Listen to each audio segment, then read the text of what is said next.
কিছুদিন আগে একটা ডোনাটের ভিডিও শেয়ার করেছি। সেখানে অনেকে আমাকে কমেন্ট করে বলেছে যে আমি কি ইউজ করেছি এটা ডেসক্রিপশনে দিলে ভালো হতো। তো আজকে আবার ওই ডোনাটের ভিডিও নিয়ে আপনাদের কাছে চলে আসলাম। এখানে আমি 2টা বড় সাইজের আলু সিদ্ধ করে নিয়েছি। এখানে 500 গ্রাম চিকেনকে আমি সুন্দর করে কিমা করে নিয়েছি। এখন এই হচ্ছে গিয়ে আলু আর চিকেনটাকে আমি মিক্স করে ফেলবো একসাথে।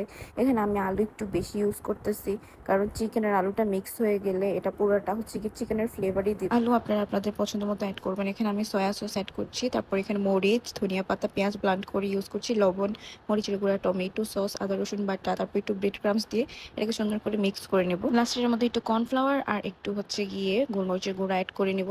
তারপর আবার মিক্স করবো। আর এটার শেপ দেওয়াটা সম্পূর্ণভাবে ভিডিও দেখে আপনারা বুঝতে পারবেন, এখানে বলার কিছুই নেই। এখানে সুন্দর করে আমি গোল গোল ঘুরিয়ে শেপ দিয়ে এখানে ডিমের মধ্যে ডিপ করে আবার ব্রেড ক্রামসের মধ্যে এটাকে কোটিং করে নিচ্ছি। আর এভাবে আমি প্রত্যেকটা ডোনাট রেডি করে ফেলছি। আমার এখানে অনেকগুলো ডোনাট হয়ে গেছে। এখন এগুলোকে আমি ফ্রোজেন করে রেখে দেবো, আর এটা 1 মাসের মতো ফ্রোজেন করে রাখতে পারেন। এখন আমি আমার প্রয়োজন মতো কিছু স্ন্যাক্স ভেজে নিচ্ছি। এগুলোকে অবশ্যই মিডিয়াম টু লো ফ্লেমে ভাজতে হবে। হাই ফ্লেমে ভাজলে কিন্তু এগুলো সম্পূর্ণ পড়ে যাবে। এটা একদম খেয়াল রেখে মাথায় ভাজার পরে এটার আউটলুকটা এমন এসেছে। ভিডিওটি ভালো লাগলে অবশ্যই লাইক, শেয়ার, কমেন্ট করে পাশে থাকবেন। Thanks for watching.